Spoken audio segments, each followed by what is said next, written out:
करने जाओ ना, मैं कह रहा हूँ क्लर्क हो गया या पीओ की जॉब भी हो गई, सो वहां के लिए भी कोई जाता है तो स्मूथ एंट्री गेस्ट है, हमें पता है कि यहाँ से पर्चा मिलेगा, ये मुझे भरना है, मुझे सबमिट करना है, उसके बाद मेरे को ये कोचिंग लेनी है, मुझे ट्रेनिंग लेनी है, उसके बाद मेरा एंट्रेंस होगा, एंट्रेंस के बाद मेरा एडमिशन हो जाएगा।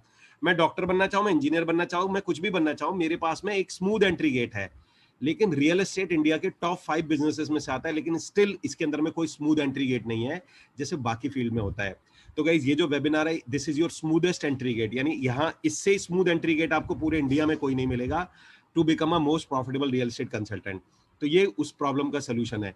दूसरा गाइज, अगर कोई रियल एस्टेट कंसल्टेंट बन भी जाता था ना, तो आपने नोट किया होगा यहाँ कोई ट्रेनिंग सिस्टम नहीं, कोई बहुत पावरफुल, कोई बहुत ही स्ट्रक्चराइज ट्रेनिंग सिस्टम नहीं है कि वो, देखिए ट्रेनिंग की इंपॉर्टेंस मुझे बताने की जरूरत नहीं है, तो कोई ट्रेनिंग सिस्टम नहीं था।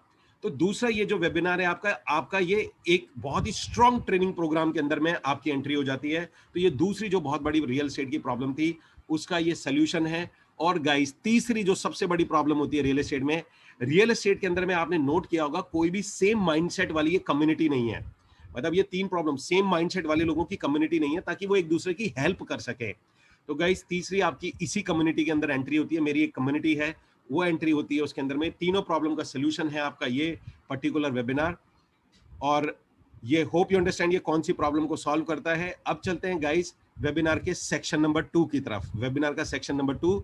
और सेक्शन नंबर 2 में शुरू करने जा रहा हूं क्वेश्चन, एक सवाल के साथ में मैं शुरू करूंगा। सो गाइस, मेरा क्वेश्चन ये है, ध्यान से सुनिएगा, पूरा वेबिनार इस क्वेश्चन पर डिपेंड करता है। एक आदमी है जो 1000 किलोमीटर का सफर ट्रेवल कर रहा है बाय कार, यानी एक आदमी कार से ट्रेवल कर रहा है 1000 किलोमीटर का सफर, और जो दूसरा आदमी है वो 1000 किलोमीटर का सफर ट्रैवल कर रहा है बाय प्लेन, यानी हवाई जहाज के थ्रू वो सफर को ट्रैवल कर रहा है। गाइज, मेरा सवाल यह कि कौन पहले पहुंचेगा? प्लेन वाला पहुंचेगा तो type in the comment box P, और अगर कार वाला पहुंचेगा तो type in the comment box C. अब guys, thank you Shyam, Abhishek, Mukesh, thank you Joydeep.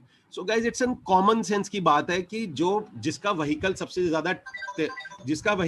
ज्यादा तेज चल रहा होगा, बट ऑब्वियसली कि वो पहले पहुंचेगा, मींस कि वो अपने डेस्टिनेशन पे पहले पहुंचेगा। सो वो अपने डेस्टिनेशन पे पहले पहुंचेगा। लेकिन गाइस, जब हम अपना लाइफ के अंदर हम अपना फाइनेंशियल गोल अचीव करने जाते हैं, जब हम अपना फाइनेंशियल गोल अचीव करने जाते हैं ना, तो जैसे हमें नॉर्मल लाइफ में नॉर्मल जगह जाने में हमारा व्हीकल की बहुत ज्यादा इंपॉर्टेंस होती है ना गाइस, इसी तरीके से अगर आप अपनी लाइफ में फाइनेंशियल गोल अचीव करना चाहते हैं तो भी व्हीकल की उतनी ही ज्यादा इंपॉर्टेंस होती है। और डॉक्टर एक व्हीकल है, लॉयर एक व्हीकल है, चार्टर्ड अकाउंटेंट एक व्हीकल है, महिंद्रा एक व्हीकल है, टीसीएस एक व्हीकल है, एंड इसी तरीके से गाइस रियल एस्टेट बिजनेस भी सिर्फ एक व्हीकल है जो आपके फाइनेंशियल गोल को अचीव करने के लिए काम आता है। तो जिसकी जितनी स्पीड होगी उतना ही आप उस अपने फाइनेंशियल गोल को जल्दी अचीव कर लोगे। सो गाइस, आप में से कौन कौन है जो ये देखना चाहता है कि real estate as an vehicle, इसकी जो लास्ट जो कहा जाता है सबसे टफेस्ट टाइम था दुनिया के लिए और जो सबसे टफेस्ट टाइम था इंडिया के लिए, उस टफेस्ट टाइम पर भी इस रियल एस्टेट व्हीकल ने कैसा परफॉर्म किया है? कौन कौन इसके डेटा देखना चाहेगा? Type in the comment box me. So guys, शुरू करते हैं real estate as an vehicle. अब मैं आपको कुछ नहीं करूंगा, मैं सिर्फ आपको गूगल के डेटा दिखाऊंगा। आफ्टर दिस वेबिनार आप भी ये खुद से रिसर्च कर सकते हैं। तो कुछ कंपनीज के डेटा हैं गाइस। तो सबसे पहले गाइस शुरू करते हैं गोदरेज से। गोदरेज एक बिल्डर है जिन्होंने पैन इंडिया काम किया था, मतलब जिन्होंने पैन इंडिया काम करते हैं, आज भी पैन इंडियन के प्रोजेक्ट चलते हैं। So Godrej property sees strong sales this year despite कोविड-19, मतलब कोविड-19 के बावजूद एक बहुत ही स्ट्रॉन्ग सेल्स देखी गई है गोदरेज के अंदर में। ये लास्ट ईयर का डेटा है गाइस, लास्ट ईयर जब फिनिश हुआ था 2020 का है ये, इसके अंदर में ये 2020 का। तो इमेजिन करिए। और उसके बाद बात करते हैं जो गोदरेज है, उसने 5,915 करोड़ एंड रिकॉर्ड सेल्स करी हैं। ये भी अगर आप डालते हैं गोदरेज हिट रिकॉर्ड सेल्स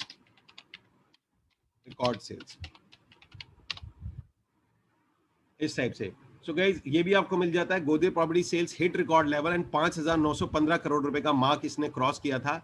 आपको ये डेटा भी मिल जाता है इसके अंदर में।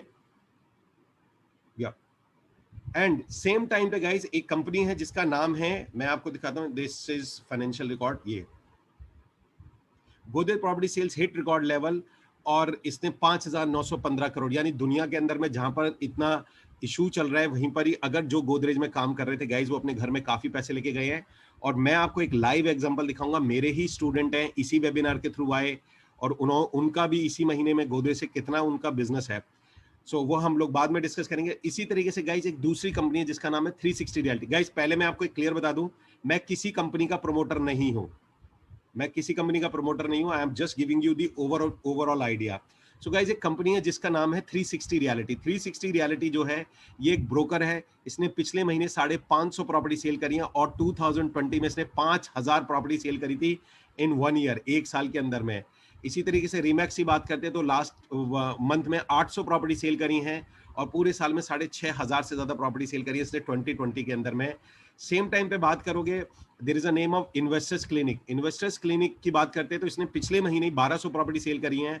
और गाइस इसने 2020 में, जब पूरे इंडिया के अंदर में सबको पता है कोविड क्राइसिस, जॉब लॉसेस ये जा रहा था, अकेली अगर ये कंपनी थी, इसका रेवेन्यू डबल हो गया था।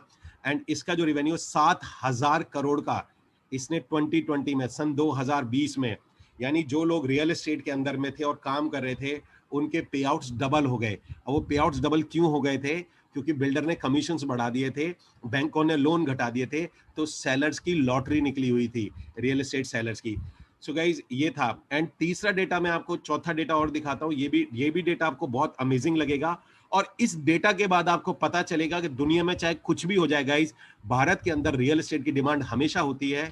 ये एक कंपनी है स्क्वायर यार्ड। मैं पर्टिकुलरली अप्रैल का डेटा निकाल रहा हूं, लास्ट ईयर अप्रैल का। Square yard continues to define lockdown. और आपको पता होगा कि April is the strongest lockdown था, कोई भी घर से बाहर नहीं निकल सकता था पूरे इंडिया के अंदर में। उस टाइम पर भी square yard continue to defies lockdown, sales 1100 homes worth rupees 560 crore in April. सिर्फ अप्रैल के अंदर ही कोई घर से नहीं निकला था। इसने तब भी 1100 प्रॉपर्टी बेची थी, और घर में बैठे बैठे इन लोगों ने कितने लाखों रुपए बनाए थे, इनकी टीम ने।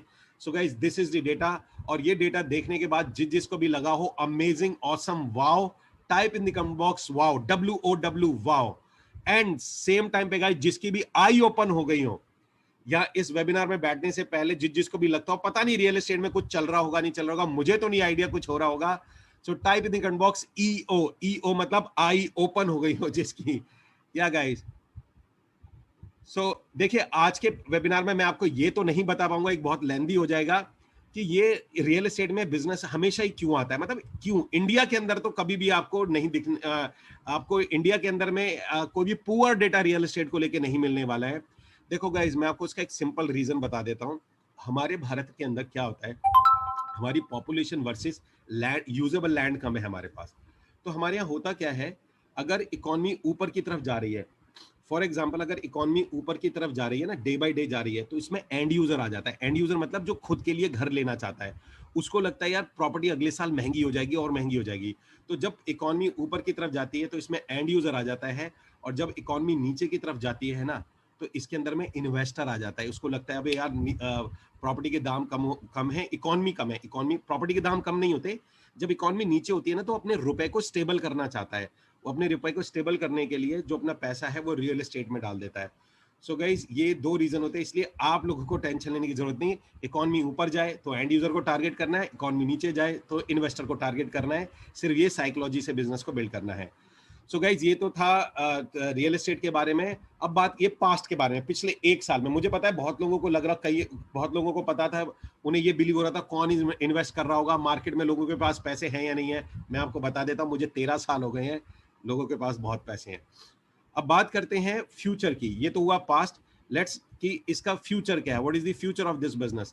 सो गाइस फ्यूचर की बात करते हैं तो जो रियल एस्टेट है, एक जो डेटा है, डेटा ये कहता है इंडिया के अंदर में जो टोटल इंफ्रास्ट्रक्चर बिजनेस है, जिसमें रियल एस्टेट बिजनेस भी आता है, it's going to be $1 trillion by 2030। Guys ये एक ऐसी चीज है, मैं हमेशा से लोगों को बोलता हूं, भाई आपको पानी निकालना, लेट्स अज्यूम कि मनी इज अ वाटर। तो अगर आपको किसी कुएं से पानी निकालना है और आपकी बाल्टी 500 लीटर की है, लेकिन कुएं में 100 लीटर पानी है, तो आप कभी भी 500 लीटर नहीं निकाल सकते। तो आपकी इंडस्ट्री भी तो इतनी तेज होनी चाहिए, इंडस्ट्री में तो इतनी वैल्यू होनी चाहिए कि इतने सारे लोगों को वो फीड कर सके। So guys real estate industry going to be $1 trillion by 2030। अगर आप में से जिसका भी एक कोई भी वाइल्डेस्ट ड्रीम है ना, वाइल्डेस्ट ड्रीम बोल रहा हूं, वो वाइल्डेस्ट ड्रीम आप बना लीजिए। इट्स 2030 में वो सारे ड्रीम आपके पूरे हो जाएंगे। हम चाहे कुछ भी कर ले, हम रियल एस्टेट की डिमांड को पूरा नहीं कर पाएंगे 2030 तक भी, जो इसकी हैवी डिमांड है just because of our population growth. So ये था गाइस पास्ट, ये था फ्यूचर। एंड जिसको भी ये डेटा देखने के बाद लगा हो बिल्कुल राइट प्लेस पर बैठा हुआ है, type in the comment box RP. RP मतलब राइट प्लेस। देखिए गाइस, ये भी किस्मत वाली बात होती है, या ये भी एक, क्योंकि अगर आपने कुछ एक्स्ट्रा इनकम के लिए सोचा ही है तो आपने, मैं आप लोगों को इसके लिए भी बहुत ज्यादा थैंक यू बोलता हूं कि आपने इंडिया की नंबर 1 इंडस्ट्री चुनी है। अगर आपने चुनाई है, कईयों ने बहुत कुछ चुना होगा, कईयों ने कई कई इंडस्ट्रियों को चुन लिया होगा, लेकिन आपने इंडिया की नंबर 1 इंडस्ट्री चुना है। इफ यू चूज, अगर आपने सोचा ही है बैठ के, सो इसी के लिए आपको लोगों को, सब लोगों को बधाई। अब गाइज ये तो होता है पास्ट के बारे में। अब बात करते हैं गाइज, नेक्स्ट पार्ट पे चलेंगे, और नेक्स्ट पार्ट पे मैं आपको अपना ब्लूप्रिंट, गाइज जो अगला वाला सेक्शन है, अगले सेक्शन के अंदर में जो सेक्शन नंबर 3 है मेरा, उस सेक्शन नंबर 3 में मैं आपको अपना ब्लूप्रिंट शेयर करूंगा। वो ब्लूप्रिंट जिसकी बदौलत मैं यहाँ पर इस इंडस्ट्री में हूँ, मेरे कई स्टूडेंट, कई इस पैंडेमिक में भी उन्होंने बहुत अच्छा अचीवमेंट किया है। लेकिन गाइज उस ब्लूप्रिंट को शेयर करने से पहले क्या आपको मैं थोड़ा अपने बारे में बता सकता हूँ विद ऑल योर परमिशन, थोड़ा सा डिटेल में, 6 to 8 मिनट्स में, 6 से 8 मिनट में, क्या मैं आपको थोड़ा अपने बारे में बता सकता हूँ about my self with your permission, थोड़ा सा डिटेल में गाइज, 6 to 8 मिनट्स में। Okay, thank you so much, thank you Amit, thank you Sanat, thank you, या thank you Abhishek, thank you Tejas, Raj, thank you so much.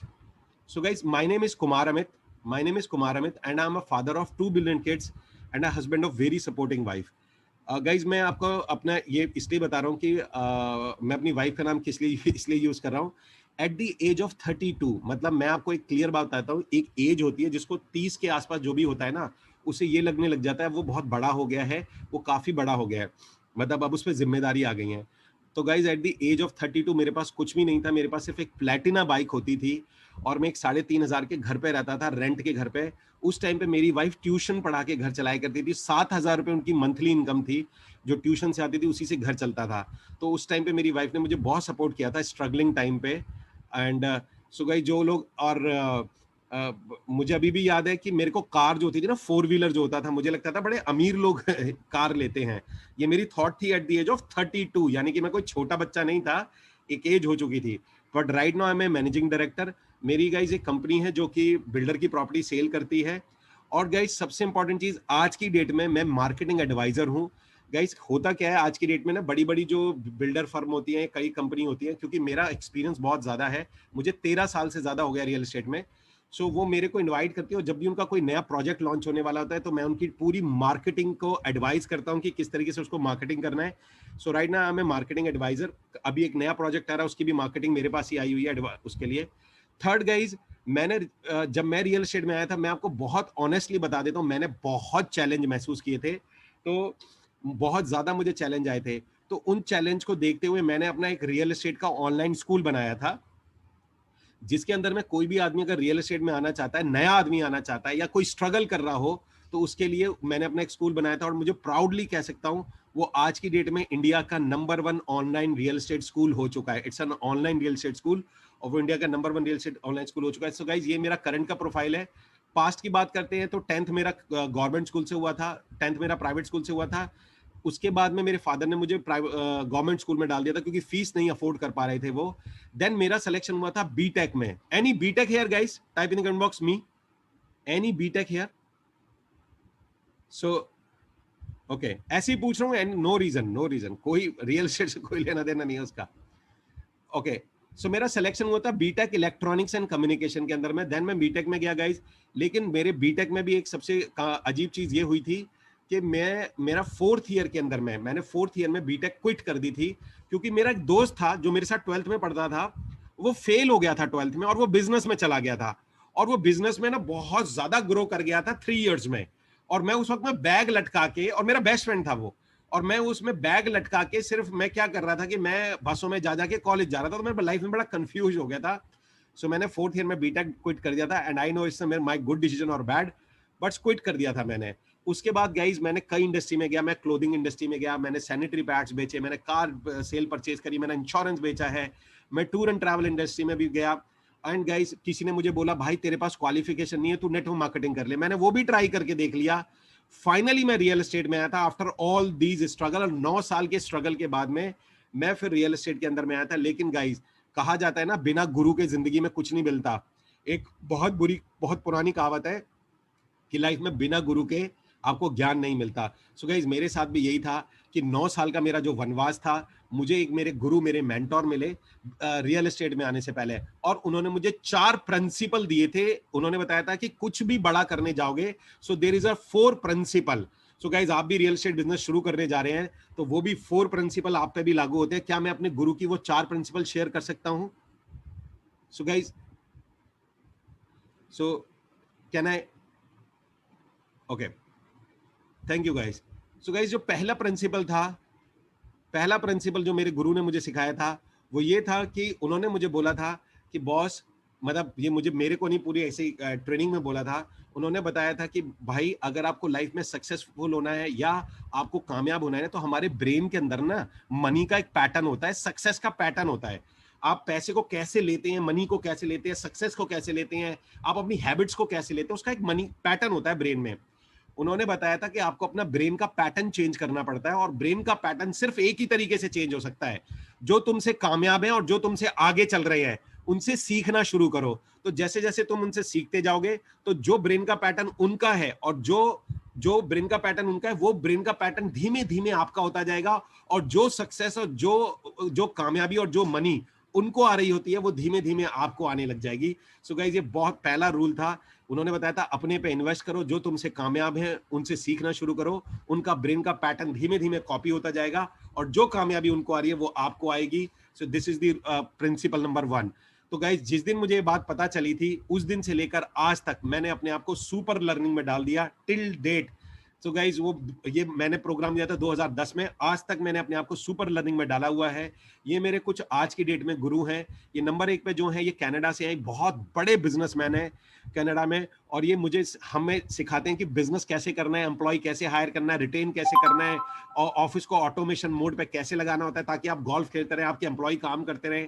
So guys, इनका 3 day का programme ही 1,80,000 rupees का होता है। नंबर 2 पे ये है, बिजनेस के लिए माइंडसेट सिखाते हैं, बिजनेस के लिए कैसे आप